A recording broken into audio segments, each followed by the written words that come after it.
Em 9 de agosto de 1986, Freddie Mercury subiu ao palco pela última vez. Seu médico o havia alertado para não se apresentar. Sua voz estava falhando e, na plateia, a vida de um fã terminaria durante Who Wants to Live Forever. Mas o que aconteceu em seguida chocou a todos. Desde a violenta explosão de John Deacon até o misterioso desaparecimento de Mercury após o show. Hoje revelamos o que realmente aconteceu durante o último show do Queen. Freddie Mercury nasceu em 5 de setembro de 1946, em Zanzibar, uma pequena ilha que fazia parte de um protetorado britânico. Seus pais eram Parsi e seguiam a religião zoroastriana, uma das mais antigas do mundo. O nascimento de Freddie foi especial em muitos aspectos. Ele nasceu com 4 dentes a mais e, mais tarde, acreditava que isso lhe dava um alcance vocal único que o ajudava a cantar em 4 oitavas. Ele cresceu cercado pelas culturas africana, árabe e indiana, que influenciaram seu estilo e sua música mais tarde.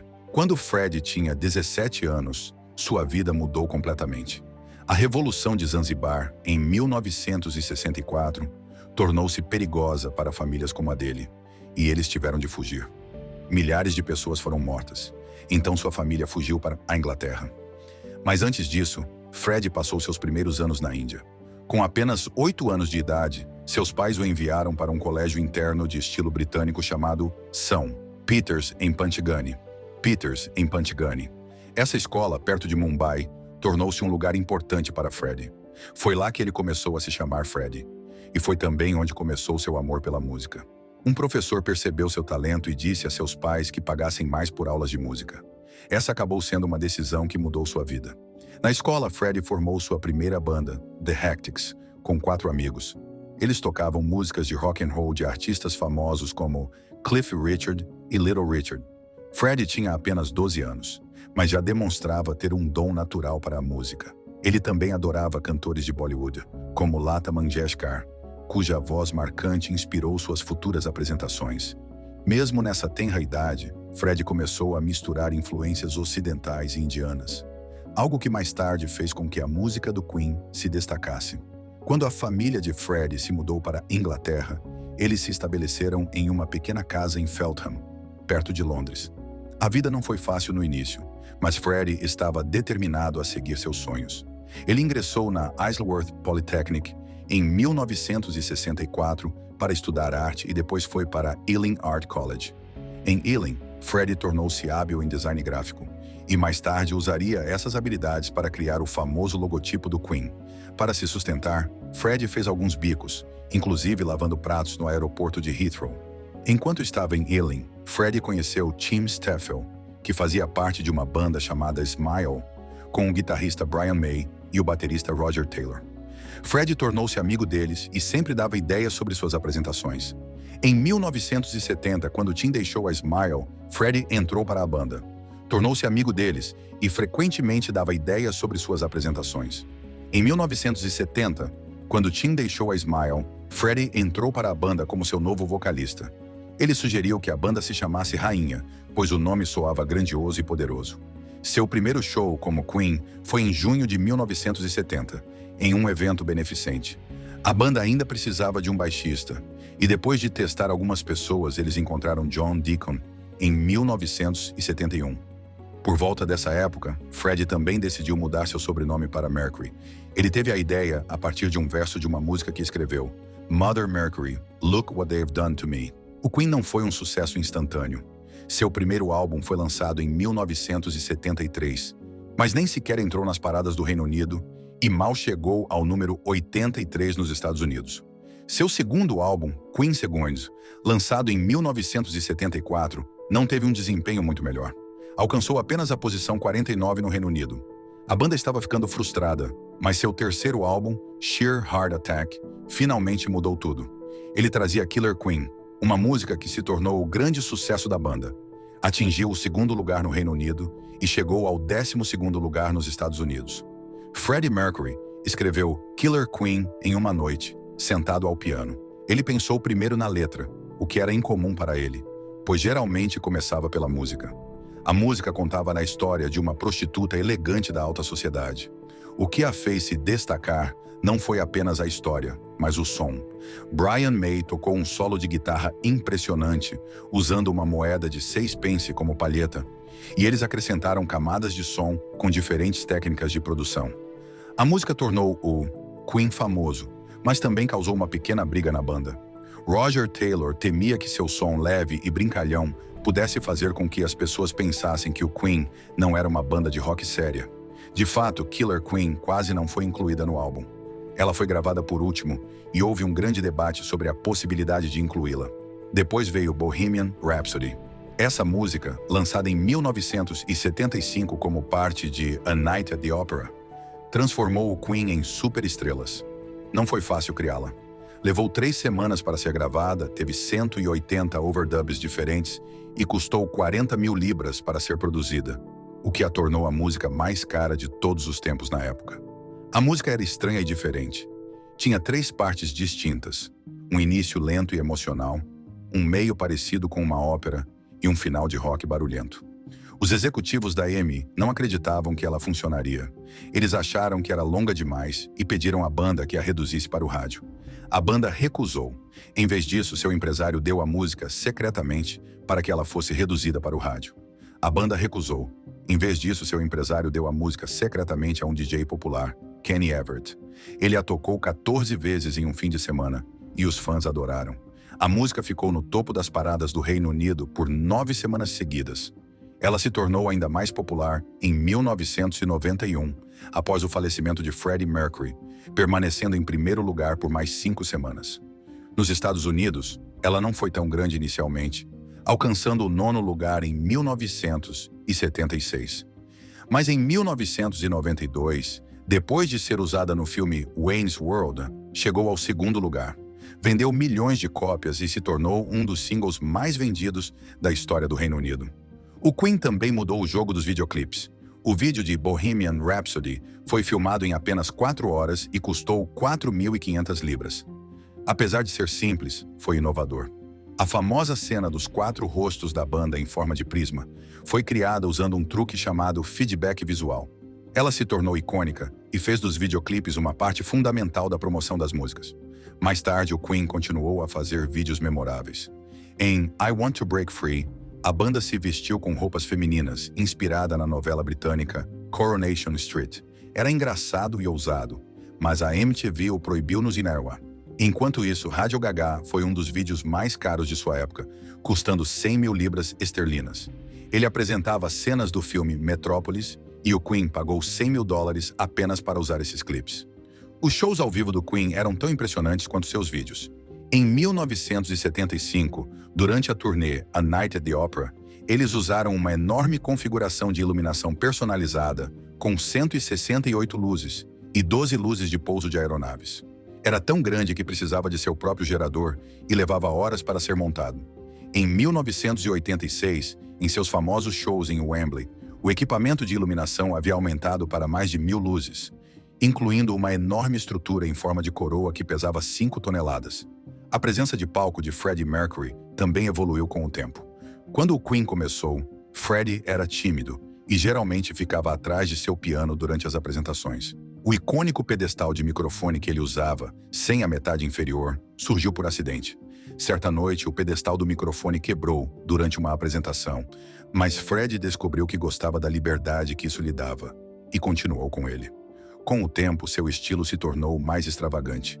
Em 1973, ele começou a pintar as unhas de preto, inspirado por Jimi Hendrix, e passou a usar roupas dramáticas de glam rock desenhadas por Zandra Rhodes. Em 1976, ele usou seu famoso macacão Arlequim, um traje justo que tinha de ser costurado nele antes de cada show. Na década de 1980, Freddie se transformou novamente. Ele deixou crescer um bigode grosso e adotou um visual mais machista, com calças de couro e jaquetas de estilo militar. Essa mudança foi inspirada na cena das boates gays de Nova York. Ele ainda mantinha sua energia brincalhona. No vídeo de I Want to Break Free, ele apareceu vestido de drag, mas com um bigode intacto, o que confundiu algumas pessoas e gerou polêmica. Com o passar do tempo, as palhaçadas de Freddie no palco se tornaram mais selvagens. Durante a Hot Space Tour, Em 1982, ele começou a subir nos ombros de um membro da equipe vestido de Darth Vader, enquanto cantava We Will Rock You. No Japão, uma vez ele se despiu apenas com um par de shorts durante um show, tirando sua fantasia peça por peça à medida que o show prosseguia.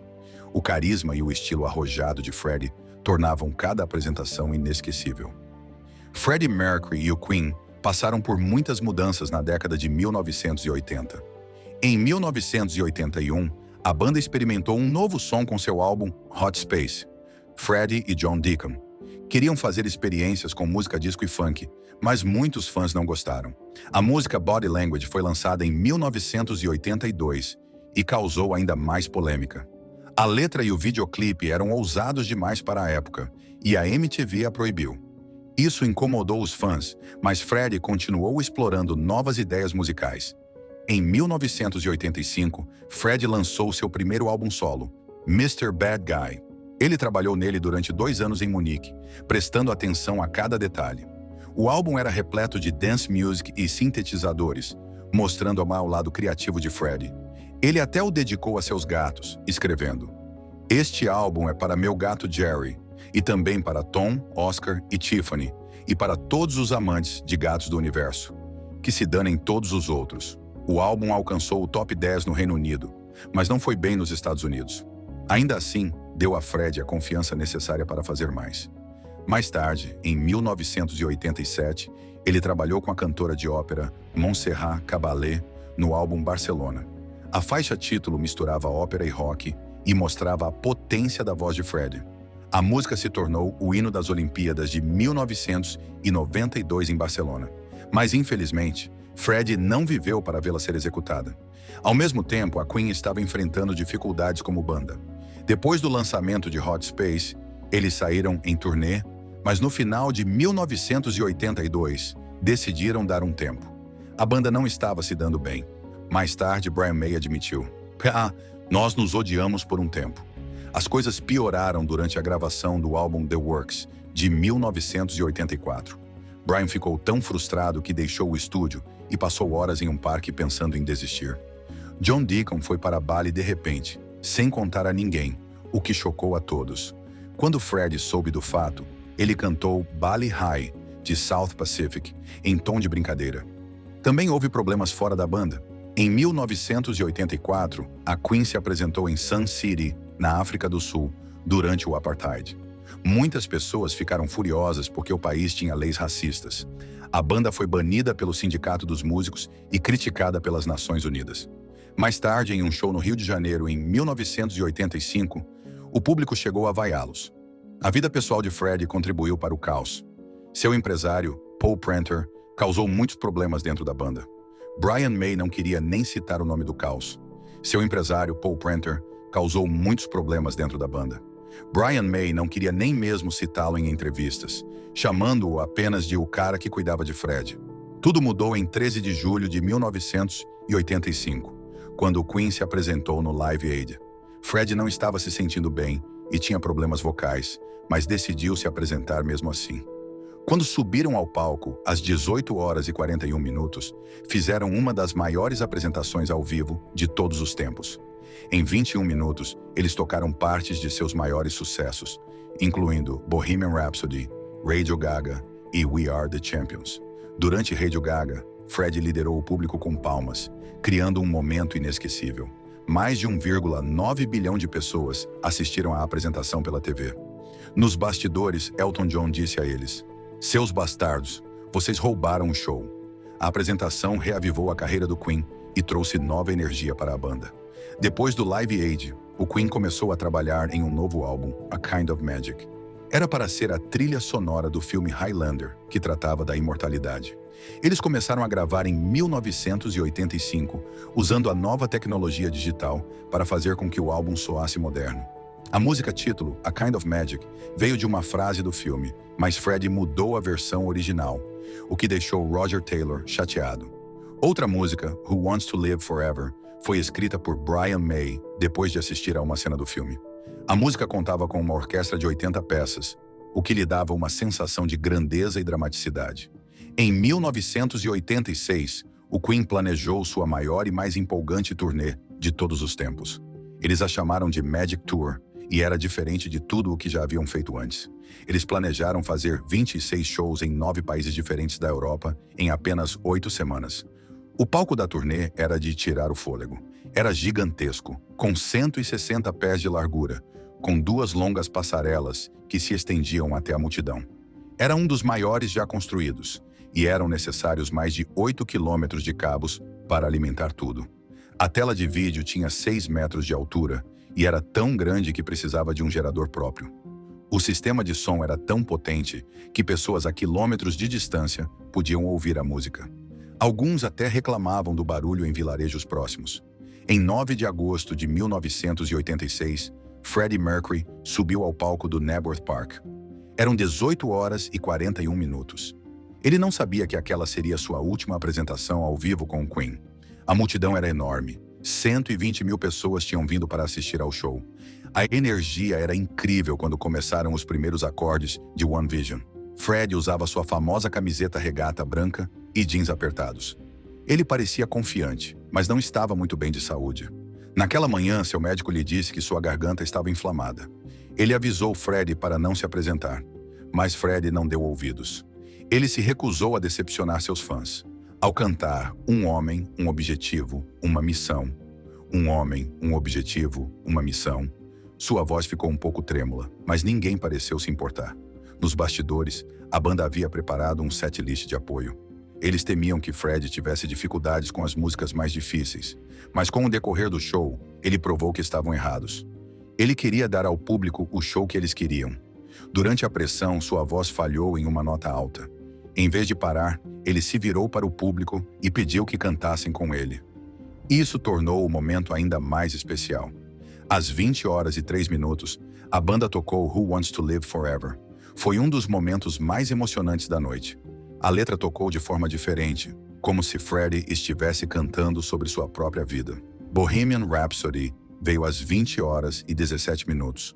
Foi uma das músicas mais difíceis do catálogo do Queen, mas Freddie deu tudo de si. Ele até cantou ao vivo partes da sessão operística, que geralmente era reproduzida em fita. Ele atingiu uma nota alta que não tentava há anos, e o público foi à loucura. A última música da noite foi We Are the Champions. A voz de Freddie estalou novamente, mas em vez de recuar, ele segurou a nota por mais tempo. A multidão gritou tão alto que foi ouvida em vilarejos próximos. Às 20 horas e 59 minutos, a banda tocou God Save the Queen.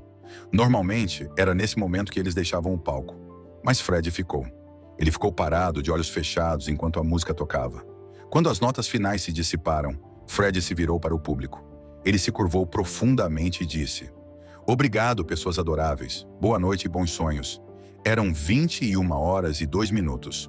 Freddie Mercury tinha acabado de fazer sua última apresentação ao vivo, mas nos bastidores, as coisas não estavam bem. Nos bastidores, algo surpreendente aconteceu. John Deacon, o baixista calmo e tranquilo, agiu de uma forma que ninguém havia visto antes. Apenas 18 minutos antes do show, ele jogou seu baixo do outro lado do camarim. Ela quase atingiu a bateria de Roger Taylor. As pessoas ficaram chocadas porque Deacon nunca havia ficado tão irritado em seus 15 anos de banda. Mais tarde, ele disse a Brian May: Não posso mais fazer isso. É demais. Ele parecia sentir que aquele poderia ser seu último show com Freddie. Deacon também discutiu com o engenheiro de som, exigindo mudanças nos níveis de seu baixo. Embora estivesse claramente chateado, quando Deacon subiu ao palco, fez uma das melhores apresentações de sua vida. Algo trágico também aconteceu naquela noite no meio da multidão.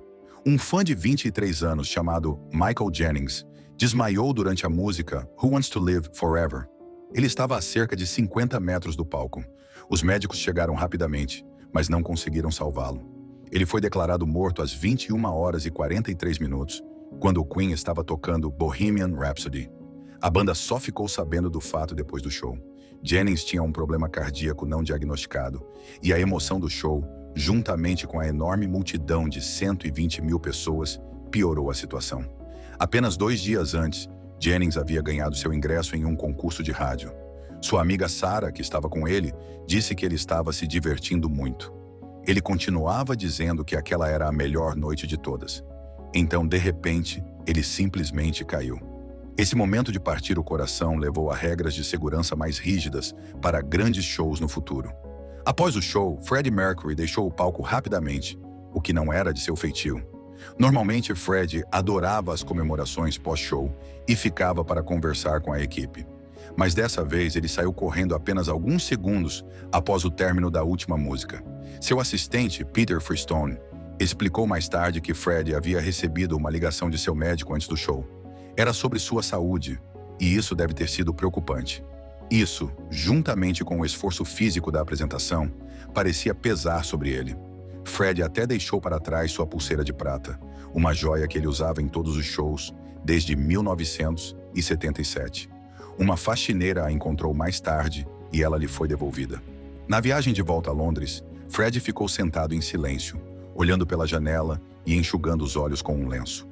Era evidente que ele estava pensando profundamente. Mercury teve um breve momento de fraqueza nos bastidores.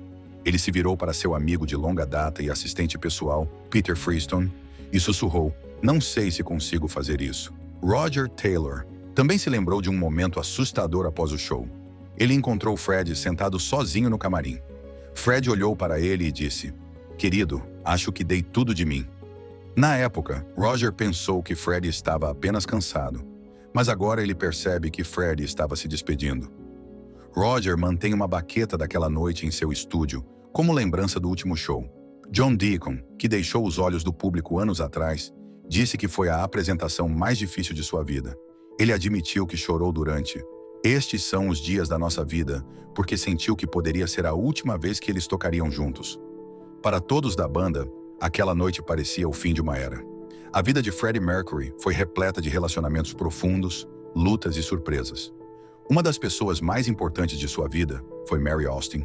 Sobre nosso relacionamento, por meio de entrevistas que ele deu, principalmente para David Wicks.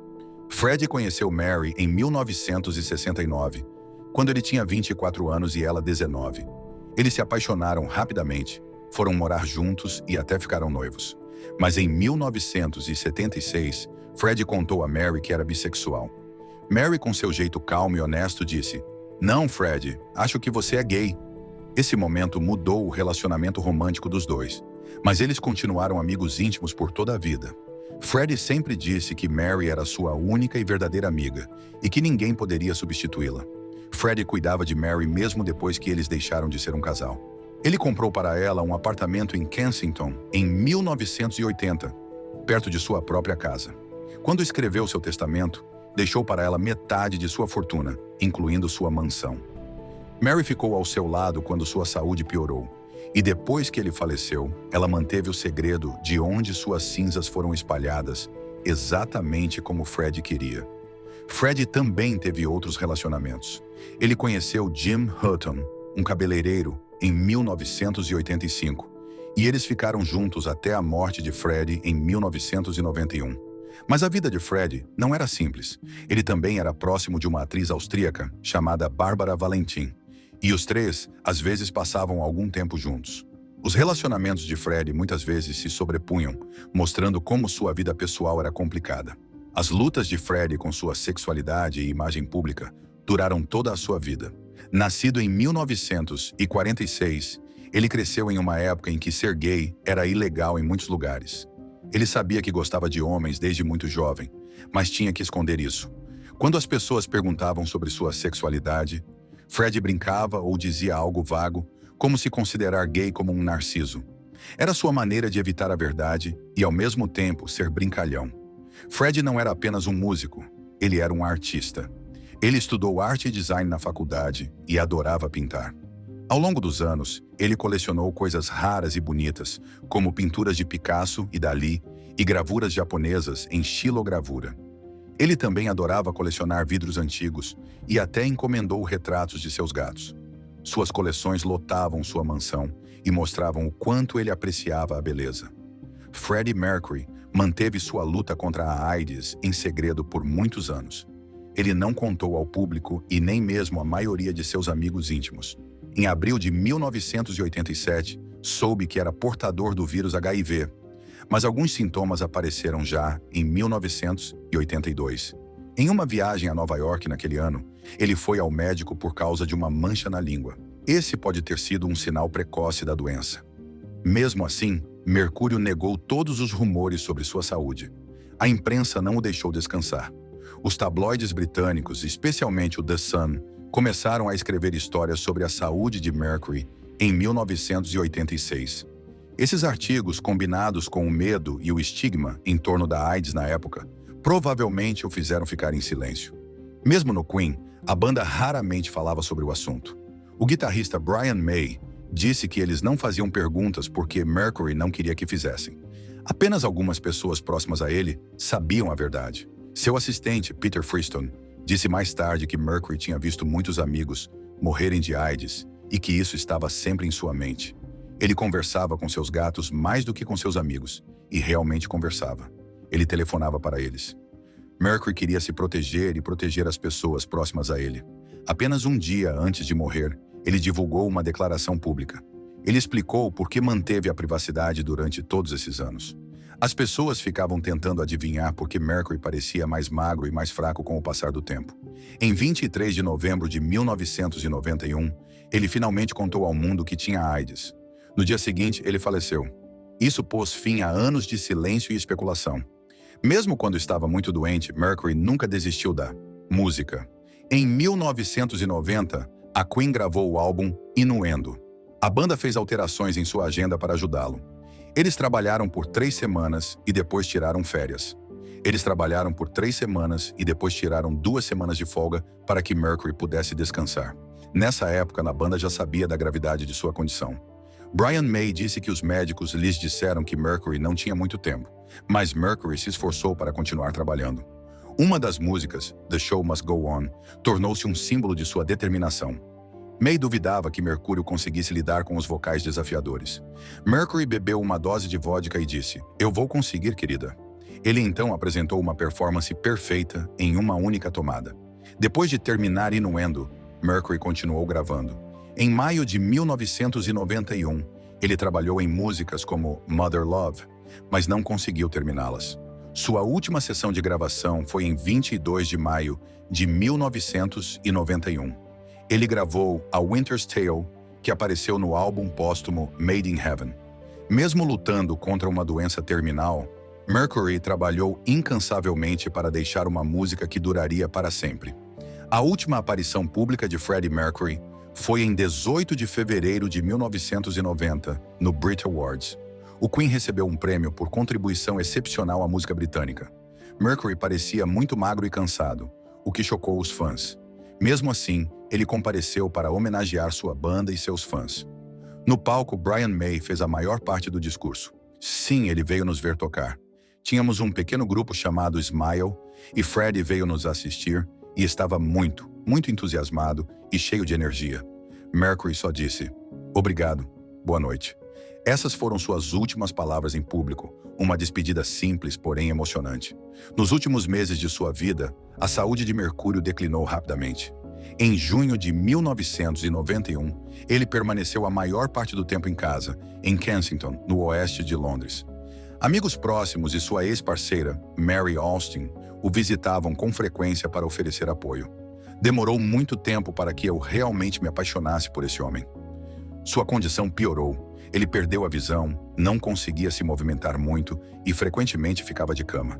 Em 22 de novembro de 1991, ele parou de tomar seus medicamentos, exceto para aliviar a dor. No mesmo dia, ele preparou uma declaração pública com o gerente do Queens, Jim Beach. A declaração foi divulgada em 23 de novembro, confirmando seu diagnóstico de AIDS. Freddie Mercury faleceu em 24 de novembro de 1991, aos 45 anos de idade. A causa da morte foi pneumonia causada pela AIDS. Seu parceiro, Jim Hutton, descreveu seus últimos momentos como pacíficos, dizendo que Mercury parecia calmo e radiante antes de morrer. Após sua morte, a música de Mercury se tornou ainda mais popular. Em 1995, a Queen lançou Made in Heaven, um álbum com suas últimas gravações. O álbum se tornou um sucesso mundial, vendendo mais de 20 milhões de cópias. O legado de Mercúrio continua a prosperar. Sua música tem bilhões de streams, e os maiores sucessos do Queen é o álbum mais vendido da história do Reino Unido. A voz e a paixão de Mercury continuam vivas, inspirando fãs em todo o mundo.